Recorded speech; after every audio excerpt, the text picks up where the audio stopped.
Bonjour à tous. Nous avons parlé dans un autre entretien sur la réaction face au péché de croyants. Nous avions convenu que la parole de Dieu enseigne qu'il y a, selon la situation, différents principes qui guident la réaction d'un chrétien, d'un croyant, face au péché d'un autre croyant. Dans cette discussion, nous voulons étudier les différents principes bibliques qui guident notre réaction quand nous sommes victimes de péché d'incroyants. Est-ce que on doit, quand il y a péché de la part d'un incroyant, est-ce qu'on doit systématiquement, en toutes circonstances, tendre la joue droite si on se fait frapper la gauche? Est-ce qu'il... dans quel domaine c'est applicable? Est-ce qu'on doit exhorter un non-croyant? Est-ce qu'on doit le reprendre? Comment fonctionnent les différents principes bibliques qui peuvent guider les réactions d'un enfant de Dieu face au péché d'incroyant? C'est à cette question que nous allons nous attarder par la grâce de Dieu dans les prochaines minutes. Bon, qu'est-ce que le péché? Évidemment, le péché, tel que cela avait été défini plus tôt, le péché n'est pas ce qui va affliger quelqu'un. Puis ça, c'est important de le réaliser parce que de plus en plus, de nos jours, quand quelqu'un est affligé, souvent on dit blessé, les gens ont le réflexe de demander pardon, alors qu'il n'y a pas nécessairement faute. Et parfois, il y a péché et personne n'est affligé, personne n'est blessé. Donc, le péché, selon Dieu, n'est définitivement pas toujours aligné avec ce qui va blesser ou non mon prochain.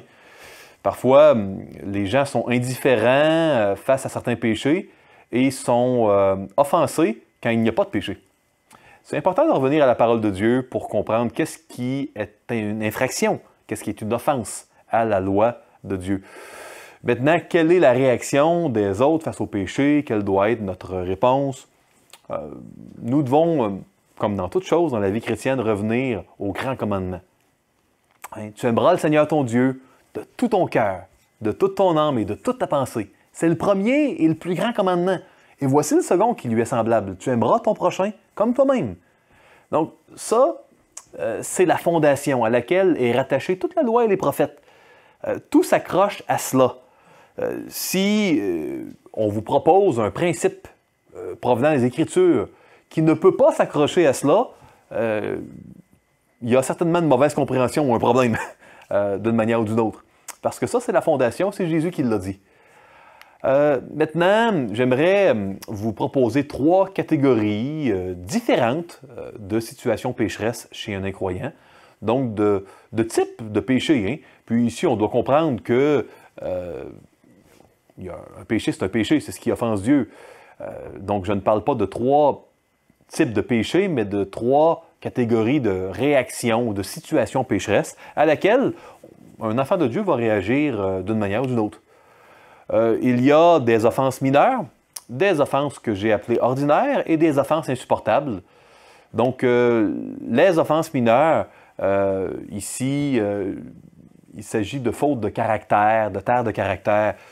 Vous savez, si quelqu'un n'écoute pas assez et parle trop, comme l'Épître de Jacques nous l'enseigne, c'est quelque chose qui, définitivement, dévie de la pureté et de la perfection de Dieu. Donc, au sens très, très strict du mot péché, c'est tout ce qui dévie de la perfection de Dieu, hein, de la cible de la pureté de Dieu, est péché, que ce soit conscient ou non. Oui, de ne pas obéir à ce que Jacques dit, d'écouter davantage que l'on parle, serait un péché, mais pas quelque chose qui, définitivement, a de grands impacts, mais quand même, quelqu'un qui arriverait toujours en retard, qui a une négligence chronique, un manque de diligence. Et vous savez, dans les Écritures, que ce soit de la part d'incroyants ou de croyants, il y a vraiment le commandement, l'exhortation d'exercer la grâce, la miséricorde, comme notre Seigneur le faisait sur terre. On prie pour la personne fautive, on agit avec grâce, on est silencieux, hein? À moins d'avis contraire du Seigneur, on ne reprend pas une faute mineure, on pardonne, on aime. On ne recherche pas la justice propre. Il y aurait plusieurs passages des Écritures que nous pourrions citer à l'effet de vivre en paix, de ne pas rechercher à souligner des problèmes chez les incroyants autour de nous. Je vais me contenter de vous lire 2 passages. Romains 12. S'il est possible, autant que cela dépende de vous. Dans l'original grec, c'est le terme dunamos, autant que c'est à notre puissance, à notre force. Hein? Soyez en paix avec tous les hommes. Donc ça, c'est à la mesure de notre force. Autant qu'on en a la capacité, on doit rechercher la paix. C'est certain que de nommer toutes les petites choses chez les incroyants que l'on peut voir de mal, c'est pas la meilleure manière de rechercher la paix. Hein? Le Seigneur n'appelle pas ses enfants à être des agents revendicateurs en toutes choses, mais plutôt à être des agents de grâce en toutes choses. Jérémie 29, ça c'est intéressant. C'est un message, une lettre de la part de l'Éternel à son peuple, aux enfants d'Israël qui étaient en exil à Babylone. Donc c'est une lettre de l'Éternel par la bouche de Jérémie durant l'exil à Babylone. Je vous lis un court extrait, c'est très intéressant. Jérémie 29, verset 4. « Ainsi parle l'Éternel des armées, le Dieu d'Israël à tous les captifs que j'ai amenés de Jérusalem à Babylone. Bâtissez des maisons et habitez-les, plantez des jardins et mangez-en les fruits. Prenez des femmes et engendrez des fils et des filles, prenez des femmes pour vos fils et donnez des maris à vos filles, afin qu'elles enfantent des fils et des filles, multipliez là où vous êtes. Et ne diminuez pas. Recherchez le bien de la ville où je vous ai mené en captivité et priez l'Éternel en sa faveur, parce que votre bonheur dépend du sien. » Voyez-vous ici, on dit aux enfants d'Israël de chercher le bien des envahisseurs qui ont crevé les yeux du roi, qui ont égorgé les enfants du roi, qui promulguaient une religion d'État envers Marduk, envers Bel, envers les divinités babyloniennes. C'était un gouvernement très, très immoral, sanguinaire, injuste à bien des égards. Ici, Dieu n'appelle pas son peuple à faire des réformes sociales, mais plutôt à être paisible, à rechercher la paix, rechercher le bien, à être cette bénédiction que la descendance d'Abraham devait être pour toutes les nations de la terre. Et ça, c'est le plan de l'Éternel pour les gens qui sont captifs, ou le terme même, le mot hébraïque traduit par captif en français a le sens de dénudé, de dépouillé, de dévêtu. C'est vraiment le terme ici. Hein? Donc, à vous, les dépouillés, les dévêtus que j'ai amenés par la main de Nebuchadnezzar, hein? Donc sous ma souveraineté. Cherchez à vivre en paix, à être heureux en suivant ma parole et en cherchant le bien. Non pas en reprochant, en reprenant, en revendiquant, mais en recherchant le bien. Et Dieu sait qu'il y aurait eu des éléments à revendiquer hein, durant l'exil, ça c'est certain. Donc ici, il y a définitivement, encore une fois, un commandement à chercher la paix, à ne pas chercher de problèmes dans la mesure du possible, autant que ça dépende de nous. Durant notre vie ici-bas, au milieu de non-croyants, hein, une vie en exil dans un pays qui n'est pas le nôtre. Dieu nous le dit par la bouche de Pierre, nous sommes étrangers, voyageurs. Il y a maintenant des offenses ordinaires, il y a des fautes qui ne sont pas mineures, il peut y avoir certainement un ou plusieurs témoins, et on pourrait voir par exemple des incroyants faire des choses qui ne sont pas criminelles, mais comme abuser d'alcool, peut-être ne pas respecter le lit conjugal, mentir, faire de la médisance, de la calomnie. Il y a toutes sortes d'offenses ordinaires. Parfois, on va exhorter la personne fautive, mais parfois, on ne communiquera même pas. Hein? On va supporter avec grâce. Dieu ne vous appelle pas à reprendre chez les incroyants à votre travail toute médisance que vous allez entendre, toute calomnie. Le Seigneur vous appelle à vivre en paix et à ne pas en faire de calomnie. Vous savez, dans le livre de Daniel, quand il y a eu le décret de Cyrus le Perse ou Darius le Mède, hein, c'est la même personne, de ne pas prier personne d'autre que lui durant 30 jours. On n'a pas vu ni Daniel, ni ses 3 amis reprendre les gens qui n'étaient pas des enfants d'Israël, des chrétiens au sens de l'Ancien Testament. On a plutôt vu tout simplement Daniel faire le bien et rester fidèle. C'est par notre fidélité que l'on doit briller, pas en reprenant les autres pour des fautes qu'ils ne reconnaissent peut-être même pas comme une faute. On n'est pas appelé à reprendre toutes les personnes qui s'enivrent autour de nous, qui ne sont pas croyants, mais on est certainement appelé à ne pas s'enivrer. On est appelé à prier pour les autres, à ne pas les regarder de manière condescendante ou méprisante. Au contraire, à être des modèles dans la manière de voir notre propre faiblesse et de ne pas être arrogant ou orgueilleux en se pensant meilleur que quiconque. Il y a 2 textes que j'ai sélectionnés pour qui rendent bien, je crois, ces principes-là. Premièrement, dans l'Évangile de Matthieu, au chapitre 5, nous sommes en plein milieu du sermon sur la montagne. Vous avez appris qu'il a été dit, c'est Jésus qui parle, œil pour œil et dent pour dent. Mais moi, je vous dis de ne pas résister aux méchants. Si quelqu'un te frappe sur la joue droite, présente-lui aussi l'autre. Si quelqu'un veut plaider contre toi et prendre ta tunique, laisse-lui encore ton manteau. Si quelqu'un te force à faire 1 000, fais-en 2 avec lui. Donne à celui qui te demande et ne te détourne pas de celui qui veut emprunter de toi. Vous avez appris qu'il a été dit, tu aimeras ton prochain et tu haïras ton ennemi. Mais moi, je vous dis, aimez vos ennemis. Bénissez ceux qui vous maudissent. Faites du bien à ceux qui vous haïssent. Et priez pour ceux qui vous maltraitent et qui vous persécutent. Afin que vous soyez fils de votre Père qui est dans les cieux. Car il fait lever son soleil sur les méchants et sur les bons, et il fait pleuvoir sur les justes et sur les injustes. Si vous aimez ceux qui vous aiment, quelle récompense méritez-vous? Les publicains aussi n'agissent-ils pas de même? Et si vous saluez seulement vos frères, que faites-vous d'extraordinaire? Les païens aussi n'agissent-ils pas de même? Soyez donc parfaits, comme votre Père céleste est parfait. Vous savez, le terme parfait ici provient du verbe grec ancien pléro, donc l'aspect d'être complet, la complétion. Donc, quel type de complétion dans notre comportement devons-nous avoir? Qu'est-ce que c'est être parfait, être complet comme le Seigneur? C'est aimer ceux qui nous haïssent. Ne pas être dans la revendication si un citoyen romain, un soldat romain t'oblige à faire 1 000, offrir d'en faire un 2e, alors que la loi romaine n'obligeait pas un 2e. Si on prend la tunique, d'offrir aussi le manteau. Donc ici, il y a vraiment un commandement clair à ne pas rechercher la justice personnelle au-dessus de l'amour. Je répète, il ne s'agit pas que la justice n'est pas importante. Je vais amener des nuances. La recherche de la justice personnelle ne doit jamais, jamais être un obstacle à notre amour envers les gens.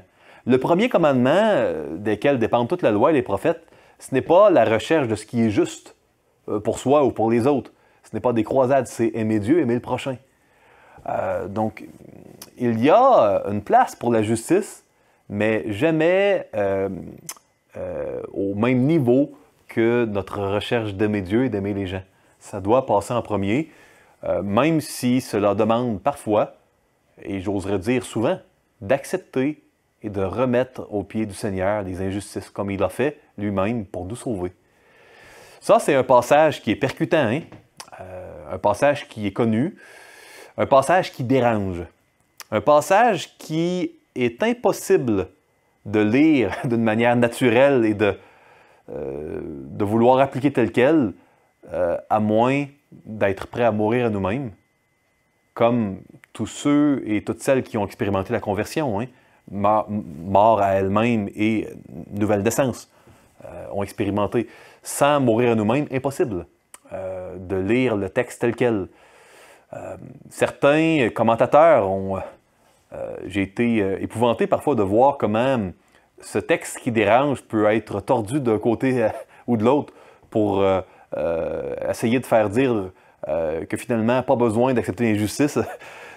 Mais à la base, je crois que le texte est vocal, il est clair. On doit, au nom de l'amour, parfois être prêt à accepter l'injustice. Il y a des paramètres, et je vais vous parler des paramètres dans la troisième catégorie des offenses insupportables. Maintenant, un texte ici intéressant. « Soyez soumis à cause du Seigneur à toute autorité établie parmi les hommes, soit au roi comme souverain, soit au gouvernement comme envoyé par lui pour punir les malfaiteurs et pour approuver les gens de bien. Car c'est la volonté de Dieu qu'en pratiquant le bien, vous réduisiez au silence les hommes ignorants et insensés. Temps libre, sans faire de la liberté un voile qui couvre la méchanceté, mais agissant comme des serviteurs de Dieu. Honorez tout le monde, aimez les frères, craignez Dieu, honorez le roi. Serviteurs, soyez soumis en toute crainte à vos maîtres, non seulement à ceux qui sont bons et doux, mais aussi à ceux qui sont d'un caractère difficile. Car c'est une grâce que de supporter des afflictions par motif de conscience envers Dieu, quand on souffre injustement. En effet, quelle gloire y a-t-il à supporter de mauvais traitements pour avoir commis des fautes? Mais si vous supportez la souffrance lorsque vous faites ce qui est bien, c'est une grâce devant Dieu. Et c'est à cela que vous avez été appelés, parce que Christ aussi a souffert pour vous, vous laissant un exemple afin que vous suiviez cette race. Lui qui n'a point commis de péché et dans la bouche duquel il ne s'est point trouvé de fraude. Lui qui injurié ne rendait point d'injure, maltraité ne faisait point de menace, mais s'en remettait à celui qui juge justement. Voyez-vous ici? De supporter des afflictions par motif de conscience. Quand on souffre injustement, c'est à la gloire de Dieu. C'est à la gloire de Dieu d'être soumis à son maître, soumis, reconnaître l'autorité de, c'est ce que le terme veut dire. Même ceux, j'oserais dire, surtout quand les maîtres ont un caractère difficile. Voyez-vous à quel point une lecture naturelle de ce texte est vraiment à contre-courant de la recherche de la justice. C'est une recherche de l'honneur et de la gloire de Dieu. C'est un message puissant, un message impensable sans Christ. Ce message, c'est qu'il existe quelque chose de plus puissant que la recherche de la justice personnelle et de nos droits, de la revendication. Et cela, c'est la gloire de Christ. C'est la seule chose qui est plus grande. Et c'est impensable de rechercher la gloire de quelqu'un si on n'a pas les bénéfices du pardon de Dieu, de la nouvelle naissance, cette nouvelle identité, ses promesses. Comme citoyen du royaume éternel de Dieu, c'est tout à fait envisageable de tout abandonner à ses pieds et de suivre le chemin qu'il a tracé pour nous, le chemin du Seigneur, ce chemin étroit qu'il y a peu de personnes qui empruntent. Donc ça, c'est définitivement ce que le Seigneur nous enseigne à suivre au niveau des offenses ordinaires. Maintenant, quels sont les paramètres? Et vous savez, je crois que dans notre culture qui est tellement colorée par une recherche à tout prix du sens de la justice personnelle, certainement, il y a des paramètres. Ces paramètres ne doivent pas pervertir le mandat divin de Dieu d'accepter l'injustice et de tendre la joue quand on se fait frapper l'autre joue. Mais il y a des paramètres. Ils ne doivent pas pervertir le reste du texte et servir d'excuse, mais il y en a. Et ces paramètres, je crois qu'on les retrouve dans le concept d'offense insupportable. On parle d'un danger imminent.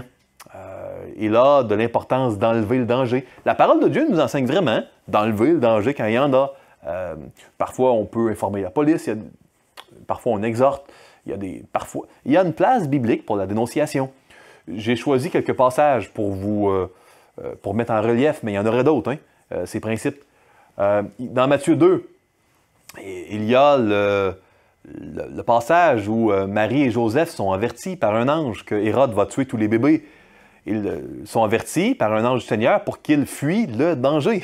Pas qu'ils restent là où il y a du danger et attendent une intervention autre. Fuir un danger, c'est biblique. Donc, tendre la joue droite quand on se fait frapper la gauche, c'est biblique. Fuir un danger aussi.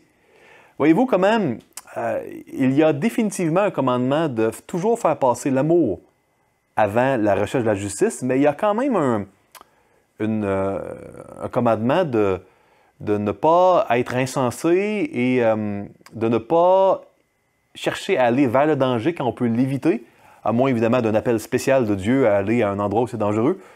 Je vous lis ici le passage. « Puis, divinement avertis en songe de ne pas retourner vers Hérode, ils regagnèrent leur pays par un autre chemin. » Voyez-vous? Ici, il s'agit des rois mages qui ont été avertis pour éviter le danger. Je continue. 13. Lorsqu'ils furent partis, voici un ange du Seigneur apparut en songe à Joseph et dit, « Lève-toi, prends le petit enfant et sa mère, et fuis en Égypte, et reste-y jusqu'à ce que je te parle, car Hérode cherchera le petit enfant pour le faire périr. » Joseph se leva, prit de nuit le petit enfant et sa mère, et sortira en Égypte. Il y resta jusqu'à la mort d'Hérode, afin qu'il s'accomplisse ce que le Seigneur avait annoncé par le prophète, « J'ai appelé mon fils hors d'Égypte. » Donc ici, on voit vraiment Dieu qui, par intervention surnaturelle, veut enlever les rois mages et, évidemment, Joseph, Marie et Jésus du danger. Donc, il y a définitivement ici un écho du désir de préservation de Dieu. Le Seigneur ne veut pas qu'on ne cherche pas à éviter le danger. C'est biblique de chercher à éviter le danger quand c'est possible. Mais pas, évidemment, au mépris de l'appel de Dieu et du mandat d'aimer. Et les paramètres sont donc côte à côte pour nous aider à bien discerner la volonté de Dieu dans chaque situation. Dans le premier livre de Samuel, on a ici 1 Samuel 25 de mémoire, ici au verset 8. « Et Saül convoqua tout le peuple à la guerre, afin de descendre à Keïla et d'assiéger David et ses gens. » Nous sommes à un endroit où, contre la volonté de Dieu, Saül veut détruire David. Nous sommes après, évidemment, la victoire de David envers Goliath. Nous sommes après l'onction de David. 9. David, ayant eu connaissance du mauvais dessein que Saül projetait contre lui, dit au sacrificateur Abiathar, « Apporte l'éphod. » L'éphod était une forme de par-dessus, de tunique, de vêtements. Il y avait une petite pochette à l'avant. Dans la petite pochette de l'éphod, deux petits dés, l'Urim et le Thummim, étaient placés. Et le grand prêtre pouvait déterminer la volonté de Dieu avec l'éphod, qui était un peu comme une forme de lieu très saint miniature, parce que les couches du vêtement du grand prêtre étaient exactement l'opposé des couches d'étoffe du lieu très saint. En d'autres mots, la couche intérieure dans le lieu très saint que personne ne voyait jamais, c'était la couche extérieure du vêtement du grand prêtre. La couche extérieure que tout le monde voyait du lieu très saint, c'était les caleçons du grand prêtre. Donc, c'était vraiment le contraire. Les gens ne pouvaient pas aller dans le lieu très saint, dans la présence de Dieu, mais Dieu avait envoyé le grand prêtre, qui était un peu le lieu très saint envoyé au peuple. Et au milieu, dans la petite pochette, les gens ne pouvaient pas avoir l'Arche de l'Alliance. Il y avait l'Urim et le Thummim dans la pochette du grand prêtre. Il y aurait énormément d'échos avec l'Épître aux Hébreux, puis le ministère de Jésus que l'on pourra faire ici. Le temps manque. Donc, Abiathar, qui était le seul rescapé, parce que malheureusement, Doeg, l'Édomite, avait tué tout le monde. Saül avait fait tuer par Doeg, l'Édomite, tout le monde. C'était le seul rescapé. Il s'était enfui avec David. Et là, il consulte l'Éternel. Donc ici, lisons la suite. Et David dit, « Éternel Dieu d'Israël, ton serviteur apprend que Saül veut venir à Keïla pour détruire la ville à cause de moi. Les habitants de Keïla me livreront-ils entre ses mains? Saül descendra-t-il comme ton serviteur l'a appris?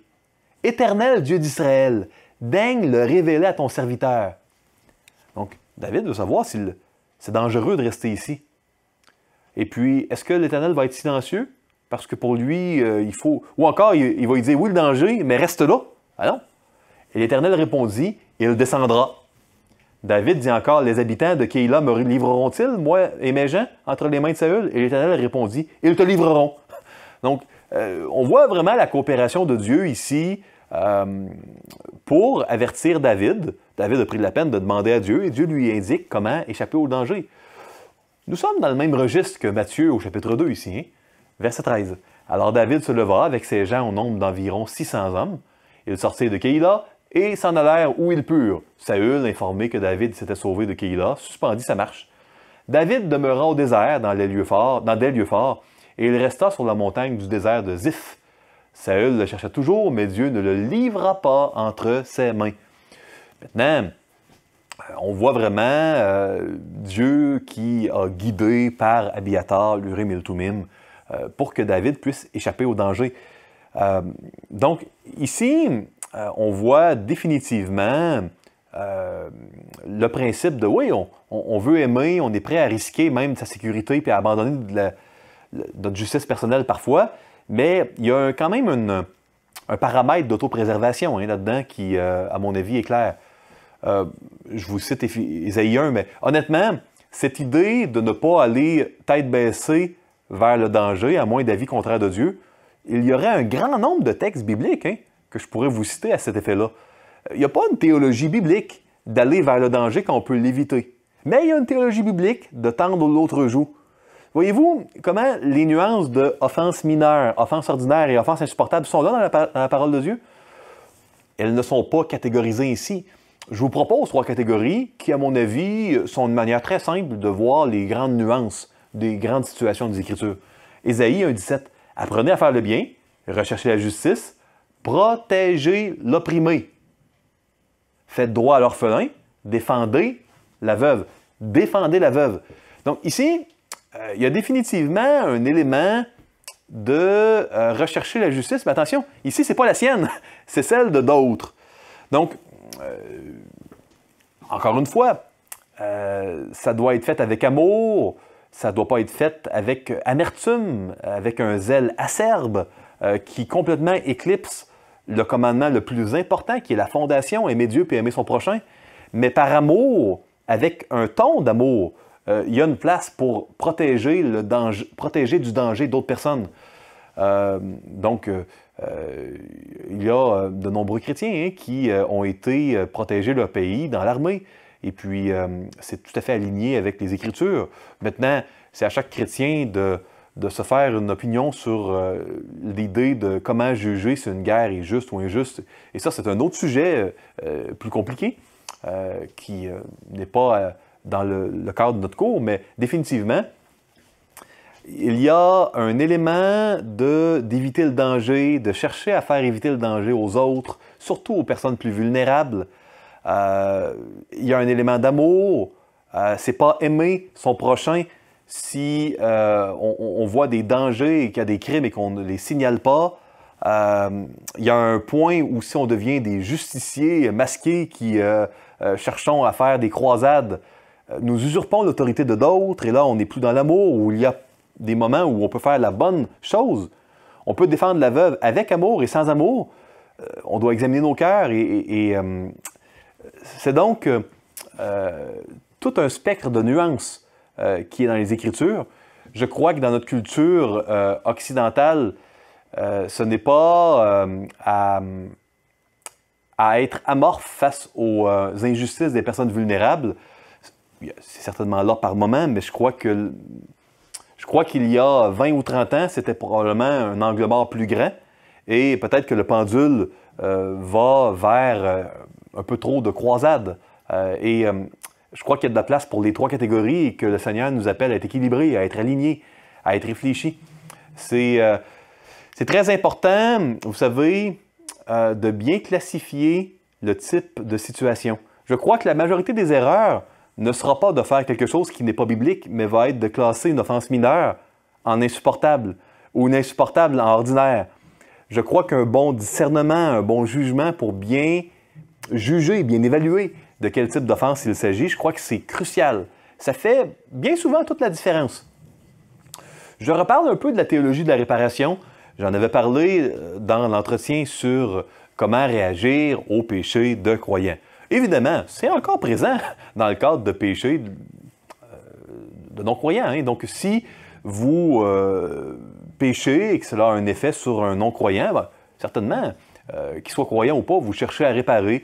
Et là, je vais vous référer à la discussion que nous avions eue là-dessus, dans les réactions aux péchés face à des croyants. C'est la même chose. Que l'offenseur ou l'offensé soit croyant, non-croyant ou toutes les combinaisons possibles, c'est la même chose. Et je recite à nouveau ici Exode 22 avec tout le principe de la réparation qui est clairement amené dans les Écritures. Vous savez, c'est pas facile d'être dans un monde qui est coloré par le péché.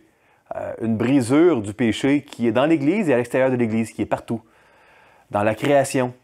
Paul avait bien raison de dire dans Romains 8 que la création tout entière soupire et souffre les douleurs de l'enfantement. Et ce n'est pas elle seulement qui souffre, mais nous aussi. Nous aussi, nous souffrons. Mais le Seigneur est là et il a un plan de rédemption. La rédemption est en train de se faire et le Seigneur veut nous utiliser dans son plan souverain de réparation, de rédemption.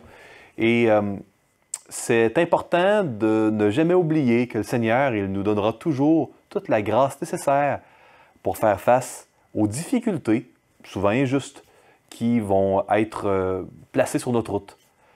C'est non pas en guérissant des aveugles ou en purifiant un lépreux que le Seigneur a amené la rédemption la plus grande, c'est en acceptant une injustice de la part de Juifs et de Romains, une injustice volontaire.